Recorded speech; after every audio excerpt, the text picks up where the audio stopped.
The town of Redemption Creek laughed. They laughed loud and hard when Clara Boone, the woman they called the Eastern Spinster, dragged the wounded Apache from the arroyo. They jeered when she stitched his wounds, and they spat on the ground when she married him, right there on her porch with only the wind as a witness. They called her a fool, a traitor to her kind. But the dusty citizens of Redemption Creek didn't know who he was. They didn't know the secret he carried, a secret that would burn their comfortable world to the ground or make him a king. The laughter was about to die in their throats. Redemption Creek, Arizona Territory, 1883.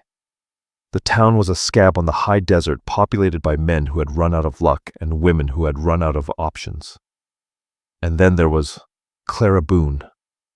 Clara was an outcast by choice, which made her an outcast by force. She had come from Philadelphia 3 years prior, a trained nurse with a small inheritance, hoping the dry air would save her younger brother from consumption.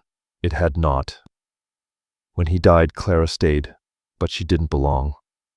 She was too educated, too quiet, and she did not attend the weekly sofa. She lived in a small fortified adobe house 2 miles out of town, tending her garden and her grief. The town, led by the unchallenged authority of Rex Carter, the banker and landowner, tolerated her. She was the one they called when a fever spiked or a bone needed setting. They used her skill, but despised her independence. The laughter began on a Tuesday in July. Clara was returning from the mesas with a basket of bitter root when she saw the buzzards. They circled low near the dry creek bed. She found him collapsed against a sandstone bluff, a dark stain spreading from his side. He was a Chiricahua. By the look of his beaded moccasins and the set of his jaw, even in unconsciousness, he was a warrior. He was dehydrated, feverish, and had a deep bullet wound in his left side. Clara was a healer. She saw only the wound. She got him onto her mule and with agonizing slowness brought him back to her home. The news traveled faster than wildfire. By evening, a delegation was at her door. It wasn't a social call. Rex Carter stood on her porch, flanked by the Callahan brothers, Jeb and Buck, 2 hired guns who served as his deputies. Sheriff Clay Rourke, a man whose spine seemed to be made of wet paper, lingered at the back. Miss Boone Carter said, his voice a smooth, oily baritone. He was a large man and always dressed in a fine wool suit, despite the heat. "It has come to my attention that you are harboring a fugitive." "I am tending a wounded man, Mr. Carter." Clara said, her hands tightly clasped. She stood in the doorway, blocking their view. "That man is a savage, likely from the band that's been raiding freight wagons near the pass," Carter sneered. "The good people of this town are not comfortable with him being here. Hand him over." "Hand him over for what, a rope?" Clara's voice was low, but it didn't tremble. "He's gravely wounded. He will die without care." "That's the point, sweetheart," slurred Jeb Callahan, spitting tobacco juice near her steps. "Good riddance." A low moan came from inside the house. Carter's eyes narrowed. "I am not asking Miss Boone. I am the law here," he said. "You are a banker, sir," Clara countered. "Sheriff Clay is the law, and unless he has a warrant for a man he's never seen for a crime you've only just invented, you will leave my property." Sheriff Clay had the decency to look ashamed. "Clara, maybe it's best. For the town's peace." "There is no peace in murder," she said. She stepped back and closed the door. She heard Carter's furious, muffled oaths. "This ain't over, Boone," he shouted. "When he scalps you in your sleep, don't come crying to us." The laughter followed. It was high-pitched and cruel, mostly from the Callahan brothers, but Carter's deep chuckle anchored it. It echoed across the small yard, a sound of pure, unadulterated scorn. They rode away, leaving her alone with the dying man and the town's judgment. For 3 days, the man drifted on the edge of death. Clara worked tirelessly cleaning the wound, forcing broth and willow bark tea between his cracked lips. He was young, perhaps 25, with a strong, noble face, beneath the grime and a strange crescent-shaped scar on his left cheek. In his delirium he spoke, not in his native tongue, but in perfect, unaccented English. "The water, It hides the door, he murmured, thrashing. Jedediah's folly. No, Jedediah's faith, she whispered. On the fourth day the fever broke, his eyes dark as obsidian, opened and focused on her. They held no fear, only an assessing, intelligent light. You saved me, he rasped. I stopped the bleeding, Clara corrected, offering him water. The rest was up to you. Who are you? Why were you shot? Clara asked. My name is Kai, he said, his voice growing stronger. I was searching for a place. The men who shot me, they were wearing miner's boots. They wanted what I have. What do you have? Clara asked, her curiosity piqued. Kai's hand went to a small beaded medicine pouch around his neck. Eh? Memory, he muttered. Their conversation was cut short by the sound of riders. It was Carter again, and this time he'd brought half the town. Clara Boone, Carter bellowed. You have one last chance. Bring out the savage or we burn you out. Clara's face went pale. Kai, hearing the threat, pushed himself up on one elbow, his hand instinctively reaching for a knife that wasn't there. They will kill you, he said, his voice flat. And then me? They will not. Clara said, her mind racing. She was a woman alone. She had no legal standing, but a married woman. A married woman's property was her husband's. A married woman was not alone.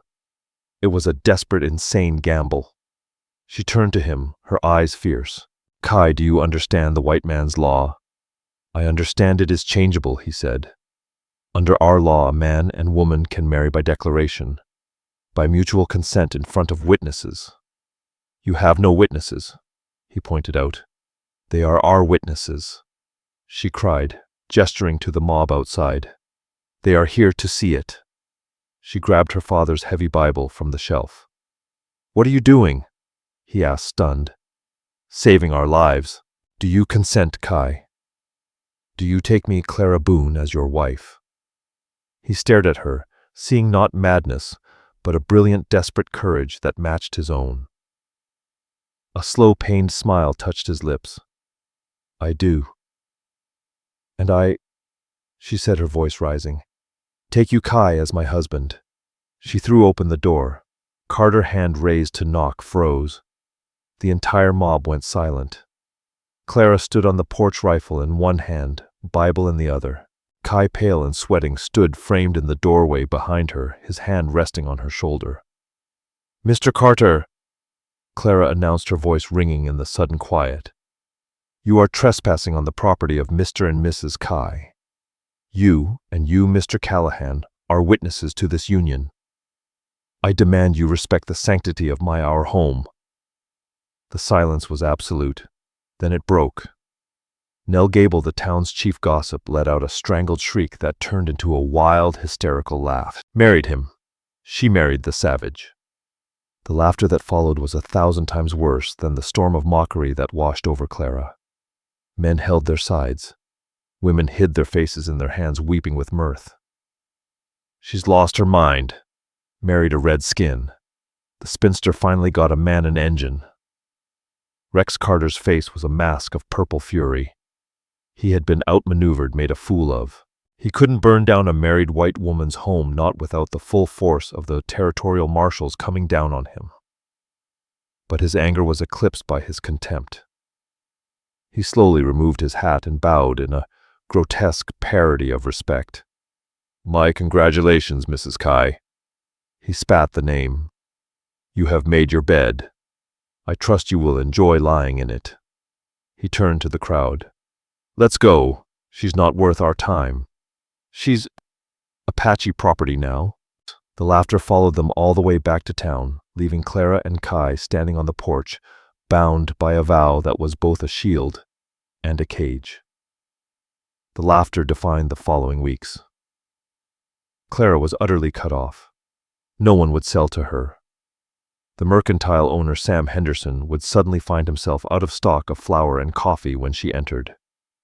The town children, echoing their parents, threw rocks at her wagon inside the small adobe house, an awkward, tense truce held. Kai healed quickly, his body lean and powerful. He was quiet, watchful, and unfailingly polite. He chopped wood, repaired her broken fence, and hunted rabbits in the dusk. They lived as roommates bound by a desperate lie. Clara, in turn, found herself intrigued. He spoke English better than many of the townsfolk and read the few books she owned Shakespeare poetry with a hunger she recognized. One night, as they sat at the small table, he finally spoke of his past. "You asked why I was shot," he said, staring into the fire. "I was searching for a grave, my grandfather's." Clara stopped darning a sock. "Your grandfather. His name was Jed Boone." The name hit Clara like a physical blow. Jed Boone was a local legend. He was the prospector who had struck it rich in the 50s, the man who had supposedly found the lost Oro Escondido mine. He'd vanished 20 years ago. "Boone was your grandfather. My grandmother was Chiricahua," Kai explained. He fell for her, took her as his wife in the Apache way. "My mother was their child, the tribe. They didn't accept her. The white world. It didn't accept her either." He looked at Clara, and she saw the shared pain of being an outcast. "Jed Boone was different," Kai continued. "He hated the fighting.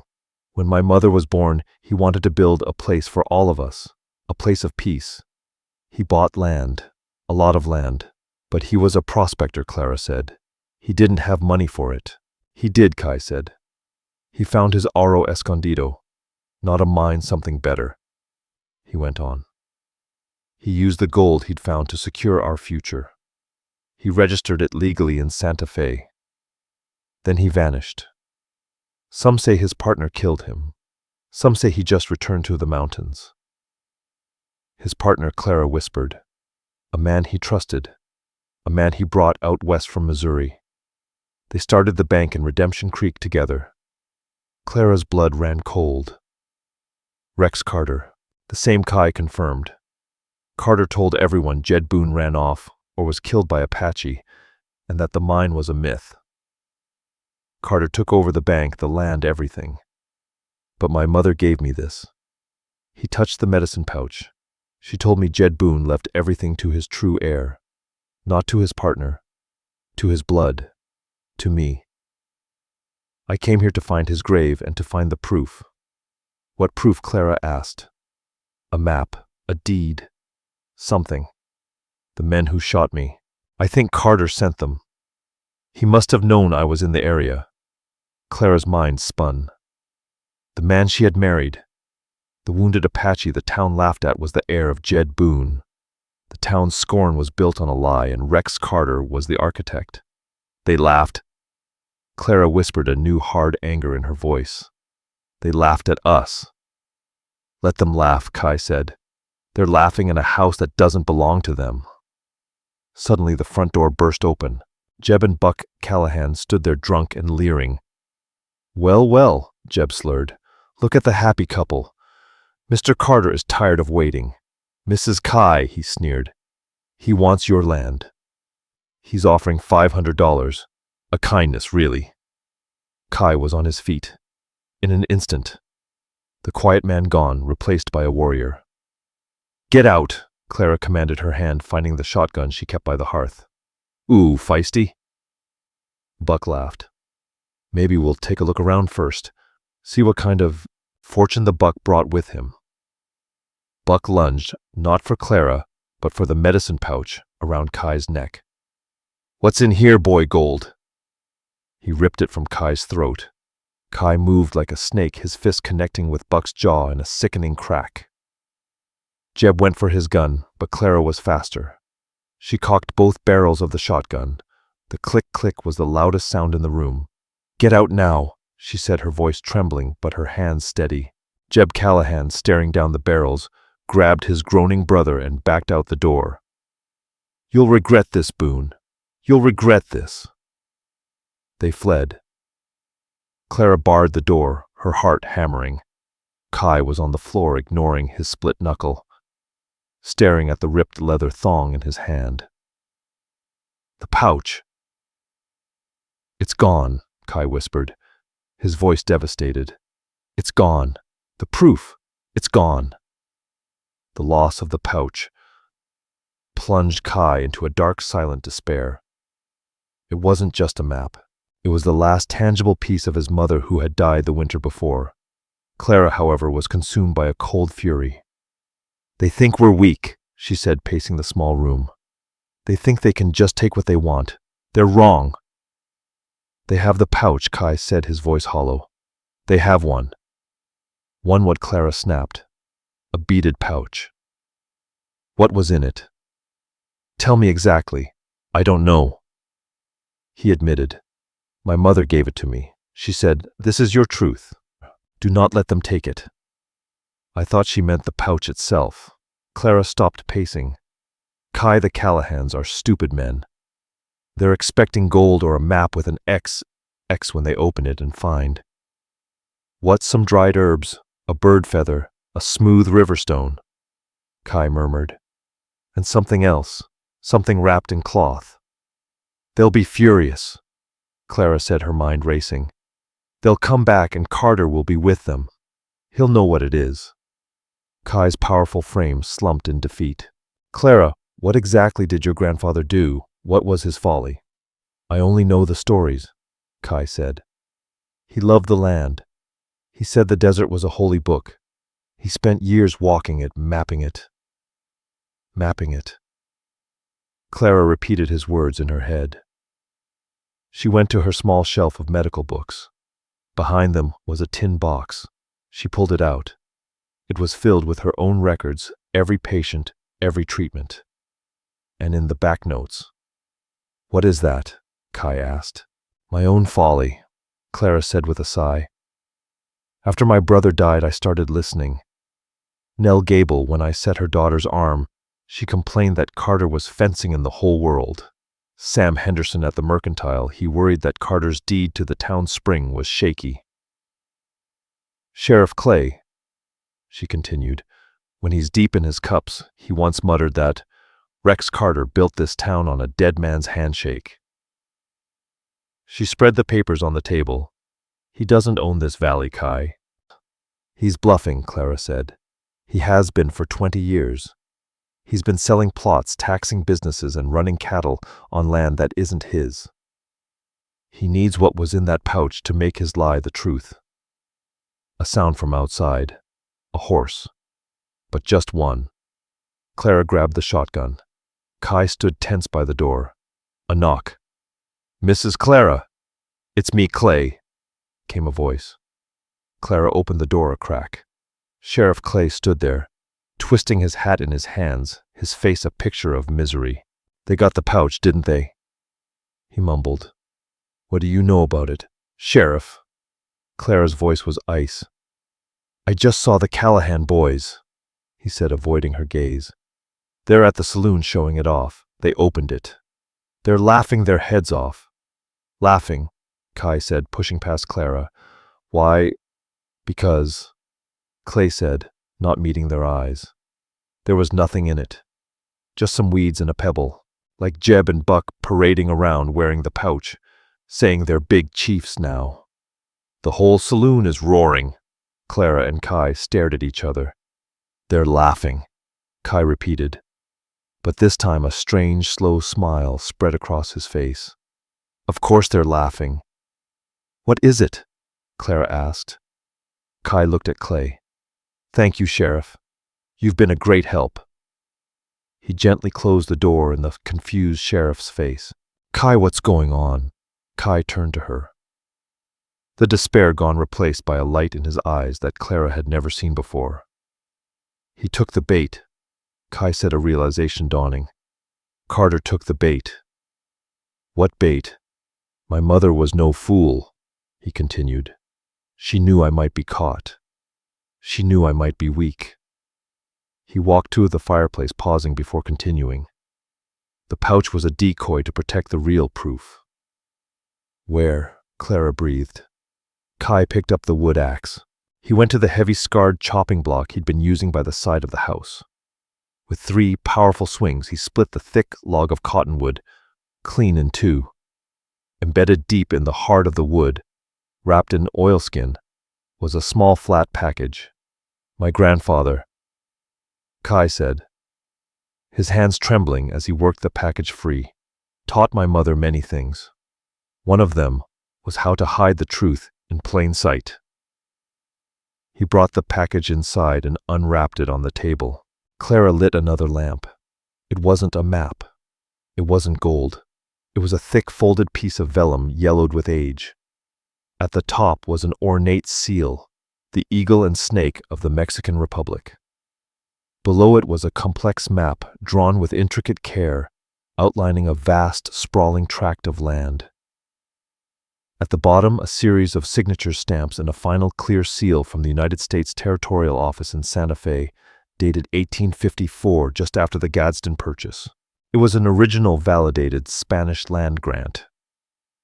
Rancho de la Sombra Dorada, the ranch of the Golden Shadow, and the name of the legal sole proprietor. Registered and filed. Jed Boone. He didn't just buy a few acres, Clara whispered, her finger tracing the borders. He bought everything. Look, Kai said, pointing to the map's boundary lines. The northern border is the San Pedro River. The west, the Dragoon Mountains, the east, the Chiricahua Range. Clara felt the blood drain from her face. Kai, this valley, our valley, it's all on this map. Redemption Creek, the Spring Carter's Bank, it's all ours. Kai finished. The hidden fortune wasn't a chest of gold. It was the very land they stood on, and the wounded Apache was the rightful owner of every last speck of dust in Redemption Creek. The laughter from the saloon was a distant drunken punctuation mark in the night. Inside the adobe house, the silence was heavy with the weight of revelation. Clara, her nurse's mind trained for detail, read the document again and again. It was all there. The original grant from 1821, purchased by Jed Boone from a bankrupt Mexican aristocratic family, the subsequent validation by the U.S. government, which legally bound it under American law, and at the bottom a handwritten addendum, witnessed and notarized in Tucson. I, Jed Boone, being of sound mind and body, do hereby declare that upon my death, all claims, titles, and holdings associated with Rancho de la Sombra Dorada shall pass not to my business partner Rex Carter, who has proven himself a man ruled by greed, but to the sole issue of my body, my daughter Morningstar, and to her legal heirs in perpetuity. This land is their fortress, against a world I no longer trust. He knew, Kai said, his voice thick with emotion. He knew what Carter was. This is a legal deed, Kai. Clara said, the enormity of it settling on her. This isn't just a claim. It's ownership. You own the bank. You own the mercantile. You own Rex Carter's house. Kai looked at the vellum, a history of two peoples, Spanish then American, all subservient to this one piece of paper. He owns nothing. A cold, hard realization dawned. Kai, if this is real, then every land sale Carter has made for 20 years is fraudulent. He's been selling land he doesn't own. Kai said he's been charging grazing fees for land that you own, the bank, the loans. It's all built on a lie. This piece of paper, it doesn't just make you rich, Kai. It makes Rex Carter a criminal. The weight of this newfound power was suffocating. Clara looked at Kai, the man who had been a pariah, a savage to be laughed at or hung. He was now, by the white man's own sacred law of paper, the most powerful man in the territory. What do we do? Clara asked. We cannot stay here. Kai said, his mind clearing, the warrior's focus returning. He has the decoy pouch. He will celebrate tonight. But when he is sober, he will realize his mistake. He will realize I would not have come here for just a stone. He will tear this house apart. He will tear us apart. We have to get this to Santa Fe, Clara said. To the territorial marshal, this document is useless if we're dead. Santa Fe is 300 miles, Kai said. We'll need your wagon, we'll need supplies. We can't buy supplies, Clara reminded him. The town, I will acquire them. Kai said, his jaw set. You pack what food you have, water skins and your medicine. We ride in 1 hour. We'll head east through the pass. They'll expect us to go north toward Tucson. Just as Clara began to move, a frantic pounding echoed at the door. Clara, Mrs. Kai, open up. It was Sheriff Clay. He sounded sober and terrified. Clara opened the door. Sheriff Clay stumbled in, his face ashen. You've got to get out of here, he panted. Carter, he's figured it out. What? Jeb Callahan. He's not as stupid as he looks. He was bragging about the pouch, and he mentioned Kai's name. Jed Boone. Clay looked at Kai. Carter, his face. I've never seen him like that. He went white. He smashed a bottle. He said, Boone's brat. After all these years, he's come for the deed. He's rounding up to erase you. A shot rang out in the night. A second, then a volley. They're coming, Kai said grimly. He looked out the small window, torches, a dozen torches bobbing in the darkness, coming from town. The wagon, it's too slow, Clara said, her voice shaking. The horses, then, Kai said, grabbing her rifle and his knife. Clay, you have to delay them. Sheriff Clay looked at the oncoming mob, then at the deed on the table, then at Clara's desperate face. The wet paper in his spine began to stiffen. He had spent 20 years living on scraps from Carter's table, swallowing his own shame. This is what he was afraid of, Clay murmured, touching the vellum. This is why he's had the whole county in his fist. He's been a king on stolen land. Are you going to help us, or are you going to help him? Clara demanded. Clay unholstered his pistol. I am the law. And that's a legal deed. What he's doing, that's a lynch mob. He took a deep breath. Go out the back, ride for the pass. I'll give him a parley, buy you some time. Thank you, Sheriff. Nakai gave the man a respectful nod before grabbing Clara's hand. We need to go. They bolted out the back of the adobe into the deepening shadows of the mesquite. Behind them, they heard Sheriff Clay Rourke's voice, sharp and commanding. Hold right there, Rex Carter. In the name of the law, I demand you state your business. Sheriff Rourke's demand was met by Rex's furious roar. The law. You work for me, Rourke. Get out of my way or I'll burn you with them. A shot rang out in the night. Then silence. The gunshot froze Clara in place. Brody. We can't help him, she whispered. Nakai tugged her toward the small stable. The horses were nervous, their nostrils flaring at the smell of smoke and fear. As Nakai swiftly saddled them, another voice pierced the night, Jeb Callahan's.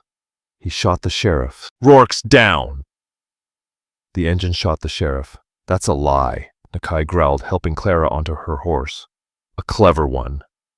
They'll have a posse now. Clara whispered terror in her voice. They already had a reason to hunt us. Nakai replied, mounting his own horse. This just makes it official. He glanced back at the house now surrounded by torches. He shot him from inside. Buck Callahan's voice rang out. He's barricaded. Burn it, Rex Carter's voice followed, full of rage. Burn it down! I want nothing left but ash. The first torch arced through the air, landing on the dry roof of the stable. Go, Nakai shouted, striking Clara's horse, urging it forward. They burst from the shadows, riding low and fast, veering off the path toward town and heading straight for the jagged mountain peaks. They passed their home now, becoming a burning beacon behind them. The mob, consumed by their destruction, didn't notice them at first. Someone shouted. They're getting away. A few stray shots zipped past them in the dark, but Clara and Nakai had the faster horses and the cover of the night. They plunged into a deep arroyo, the sounds of the mob fading behind them.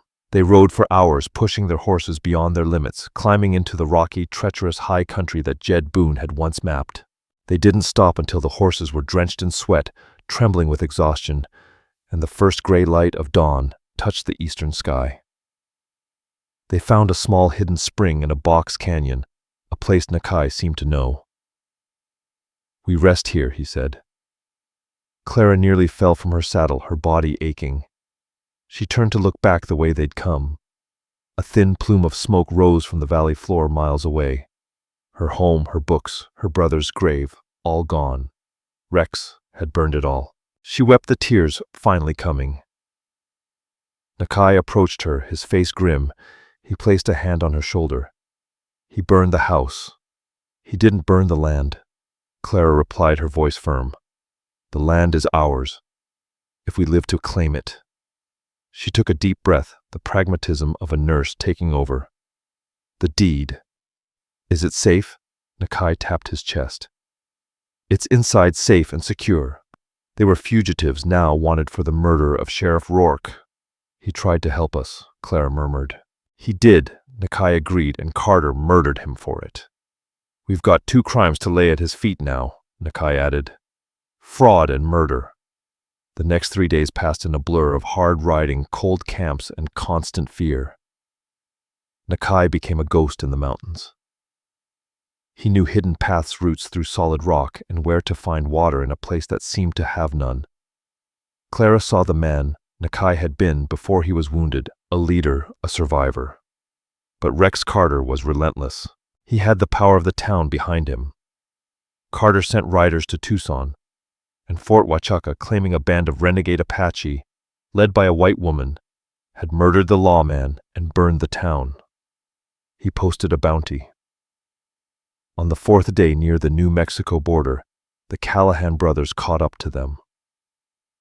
They were ambushed in a narrow pass. A rifle shot rang out, and Clara's horse screamed as it fell, pinning her leg. Nakai wheeled his horse, pulling his knife in a suicidal charge against 2 rifles. "We got you now, Chua Chief Ike." Callahan jeered. Stepping from the rocks, his rifle leveled. Billy Callahan was right behind him. "Give us the deed," Buck Ike said. "Mr. Carter just wants the paper. He said we can have our fun with the missus." Clara, trapped beneath her horse, felt a cold primal terror. Nakai stood frozen. "The paper, Nakai!" Clara screamed. "It's in the left saddlebag. On my horse. Take it, just take it." Nakai's eyes met hers. He understood. "That don't make sense," Billy Callahan said. "She's lying." "Shut up, Buck." Jeb said, his eyes greedy. He moved toward Clara's struggling horse. "You pull it out. Slow." As Jeb bent his rifle, Shifting Kai moved.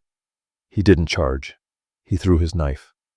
The blade spun a silver blur and embedded itself deep in Jeb's throat. He gurgled, dropping his rifle hands, clutching his neck. Buck Kai was already on him, a silent, deadly whirlwind. The fight was brutal and short. When it was over, Kai stood breathing heavily over the 2 bodies.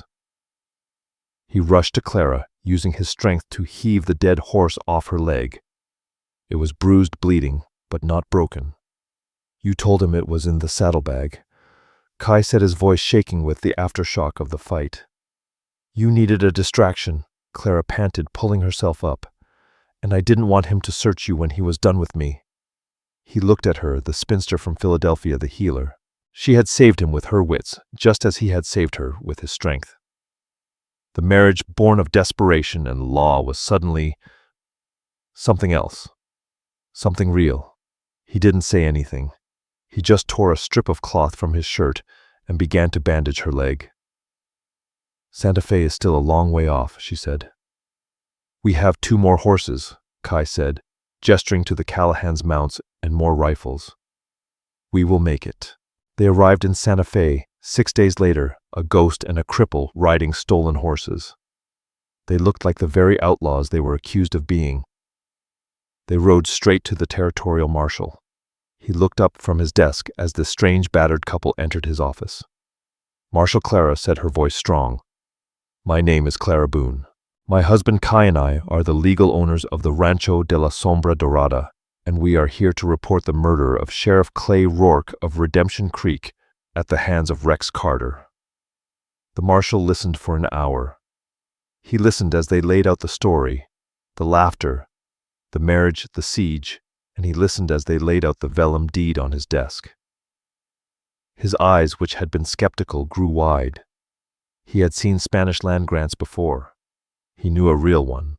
He also knew the name Rex Carter, a man who had been lobbying for months to get a new U.S. cavalry contract. "This is an explosive claim, ma'am," the marshal said. "Carter is a prominent citizen. He is a murderer and a thief." Kai said, his voice quiet. "A man who has been masquerading as a citizen on land he stole from my family. And you have proof of this murder." "His own words," Clara said. "He gave the order to burn us out. He shot Clay Rourke when he interfered. The Callahan brothers, they're dead. But they told us Carter sent them to kill us and retrieve this deed." The marshal stroked his beard. "This is a problem. A legal deed is one thing. A murder charge against a man like Carter is another. His word against yours," the marshal continued. "And you, son," he said to Kai, "are Apache, and you, ma'am, are his wife. The court will question your testimony." "Then come back with us," Clara said. "What? Come to Redemption, Creek Marshal. Come unannounced. Bring this deed. Bring your deputies. See what happens when the real law shows up. See what the king does when he finds out his castle is made of paper." Marshal Marlowe looked at the deed, then at the fierce, exhausted woman, and the deadly quiet man beside her. He smiled a thin, grim smile. Mrs. Kai, I think that is a fine idea."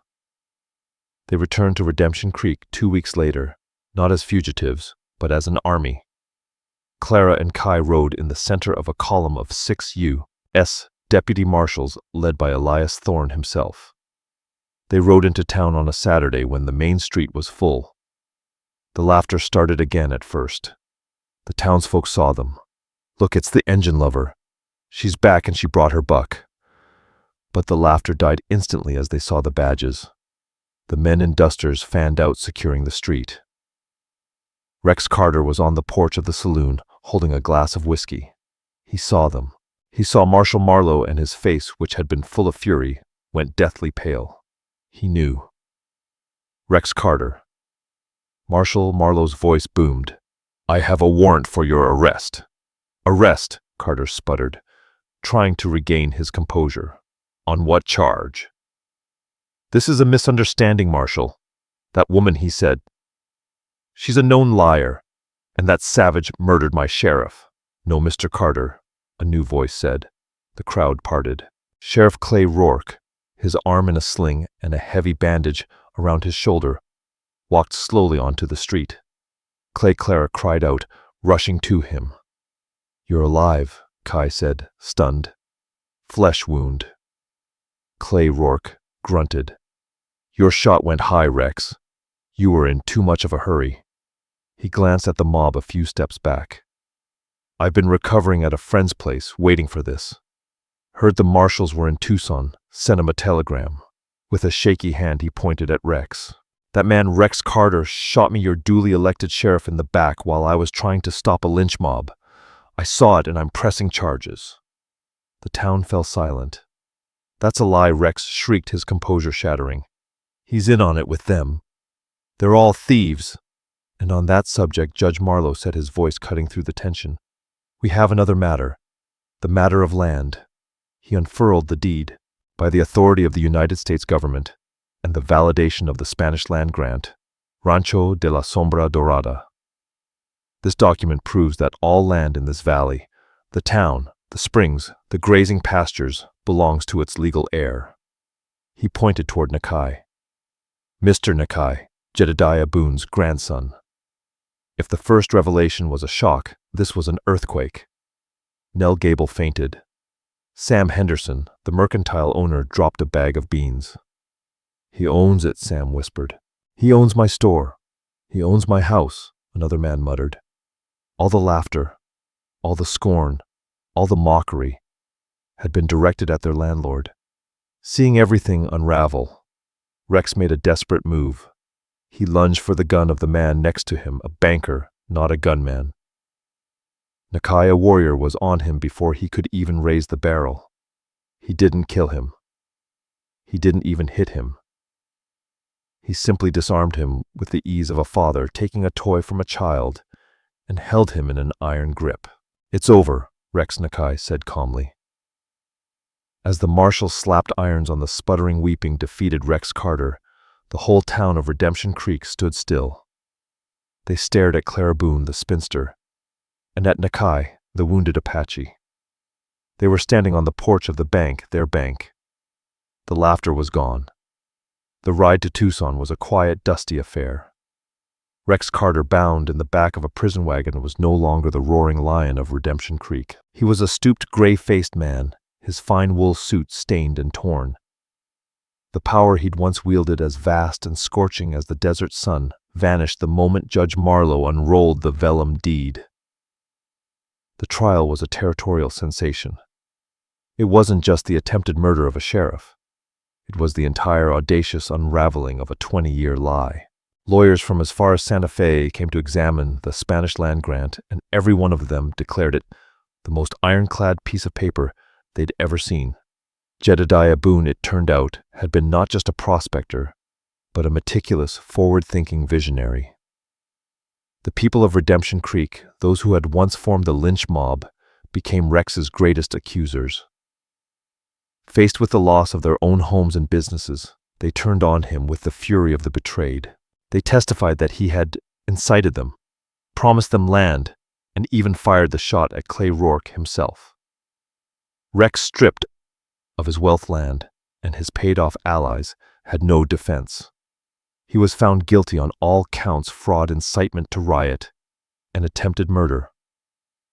Judge Marlowe, his voice echoing in the packed courtroom, sentenced him to life in the Yuma Territorial Prison.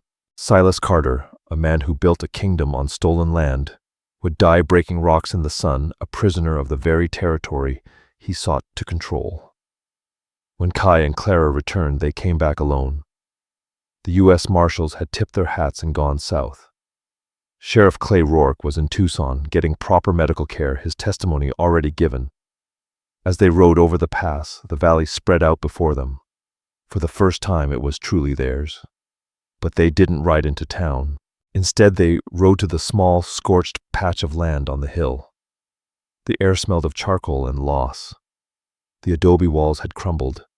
The small stable had been reduced to nothing but gray ash. Clara dismounted, her movements stiff. She walked through the ruins of the life she had built. There, twisted and blackened, was the iron frame of her bed. Over there, the shattered, melted remains of her glass medicine bottles. And there, a pile of wet, burned paper, her father's Bible and the few precious books she had left. She knelt, touching the charred spine of a Shakespeare volume, and the tears she had held back for weeks finally came. This was the true cost. Rex had taken her past her brother's memory, the one place she had ever felt safe. Kai stood beside her, a silent, powerful presence. He didn't offer empty comforts. He waited, his eyes scanning the destruction. He looked at the foundation stones of the house, blackened but solid.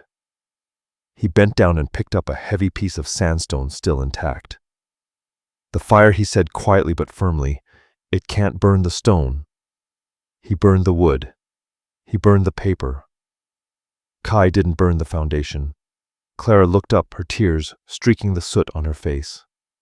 Kai held the stone out to her. "This is ours," he said. "The land is ours. The stone is ours. We will build a new house, a real house, one that the wind cannot move and the fire cannot take." She took the stone. It was heavy and real. It was a promise. She nodded, wiping her eyes. "Yes," she whispered. "Yes, we will. With stone." They made camp on their hill that night, a single campfire where a house had once stood. The smoke from their fire was a signal, a beacon visible to the entire town. In Redemption Creek, panic had set in. "He's back," Sam Henderson muttered, staring up at the distant fire. "He's just sitting up there watching." "He owns it all," Nell Gable wailed, to a small, terrified group of women. "He owns my house. He owns the church. We're squatters. He'll give it all to the Apache. We'll all be murdered in our beds." The laughter had curdled into a cold, visceral terror. Every joke, every jeer, every savage and spinster they had ever uttered now seemed like a nail in their own coffins. They were at the mercy of the two people to whom they had shown no mercy at all. For 2 days they waited. And for 2 days, Kai and Clara stayed on their hill, a king and queen, surveying their new, unruly domain. On the third morning, a delegation dressed in their funeral Sunday best began the long, slow walk up the hill. It was Sam Henderson, the mercantile owner, Nell Gable, her face pale and drawn, and 3 other townsmen who had been part of Carter's mob. Sheriff Clay, his arm in a fresh sling, walked with them, not as their leader, but as an escort. They stopped 10 feet from the campfire, twisting their hats in their hands. Kai and Clara rose to meet them. They were not the bedraggled fugitives who had fled. They were clean, they stood tall, and they held the unassailable power of ownership. Mr. Kai Sam Henderson began, his voice cracking. "Ma'am." Mrs. Kai Nell Gable lingered, flinching and looking at the ground. "You laughed," Kai said. "It was not a question. It was a statement of fact, and it hung in the air like an executioner's blade. You laughed when my wife pulled me from the arroyo," he continued, his voice calm, which made it all the more terrifying. "You laughed when she bound my wounds. You laughed when she saved my life by binding it to hers. You called her a fool and a traitor. You called me a savage." He took a step closer. "And when your leader, your banker, shot an unarmed sheriff in the back, you held the torches to burn her alive. Her who had healed your children. Her who had sat by your sick beds." Silence. There was no defense. We were wrong." Sam Henderson whispered, his face ashen. We were fools. Blind." "You were followers," Clara corrected him, her voice as sharp as a scalpel. "You followed a loud rich man. You thought his power would protect you, but his power was a lie. And you were his willing accomplices." Nell Gable finally broke. She fell to her knees, a move so sudden it was shocking. "Please, Mrs. Kai," she begged. "Clara, please. We're so ashamed. We were just so wrong. Please don't cast us out. We have nowhere to go. This is our home." The plea home hung in the air. Kai looked at Clara, a long, silent conversation passing between them. He saw the healer in her, the woman who had saved him. She saw the leader in him, the man his grandfather had trusted. He turned back to the delegation. "Get up, Nell Gable. We are not savages." He walked to the edge of the hill, looking down at the small, dusty town. "My grandfather Jed Boone bought this valley not to be a king, but to build a sanctuary. A place where two peoples," he glanced at Clara, "could become one. He failed. Rex Carter turned his dream into a prison. He said, gesturing to himself, "and Clara will honor his dream." A sob of relief escaped Sam Henderson, but Kai's voice hardened. "On your terms, on ours," he laid out the new law of the valley. "You may keep your homes, you may keep your businesses, but you are not owners. You are tenants. You will lease the land from Rancho de la Sombra Dorada." "Lease?" Sam Henderson asked, his merchant's mind latching onto the word. For how much? $1 a year," Kai said, "a contract to remind you that you are here by agreement, not by right." He pointed at Henderson.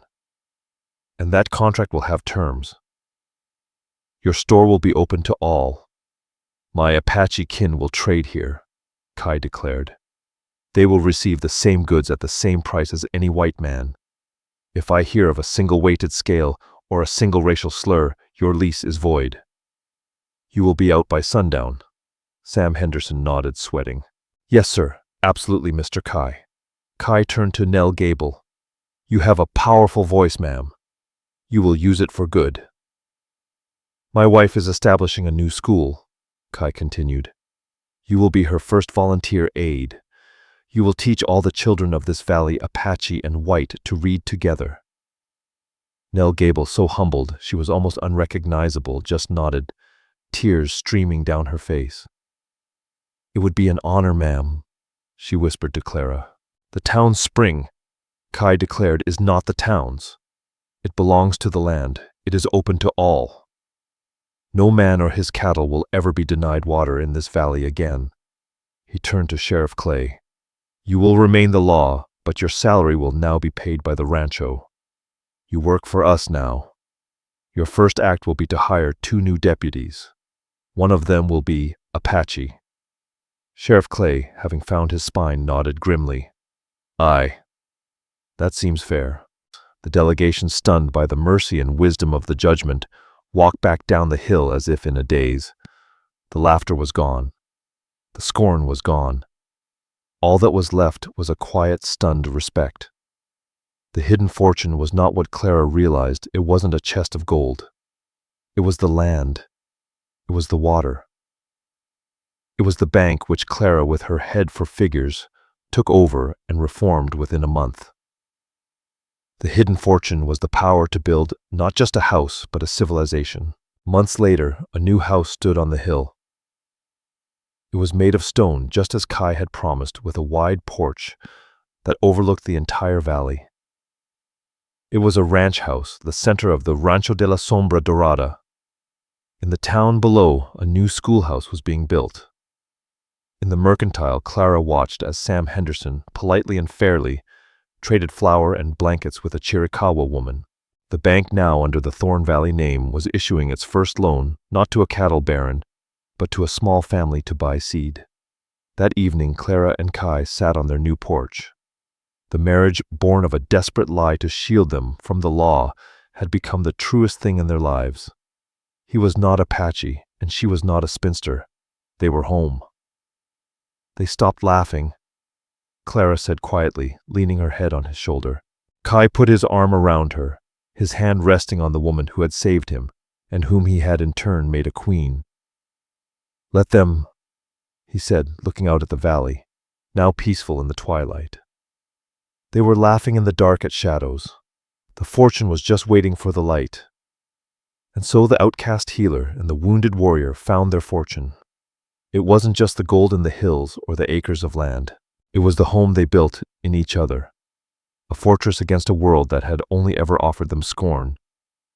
The laughter of Redemption Creek died, replaced by the quiet respect owed to Clara and Kai, the true founders of the valley. Their story is a powerful reminder that the person you mock today might just own the ground you stand on tomorrow. What did you think of Clara's courage and Kai's hidden claim? Do you think the town deserved the mercy they were shown? Let me know your thoughts in the comments below.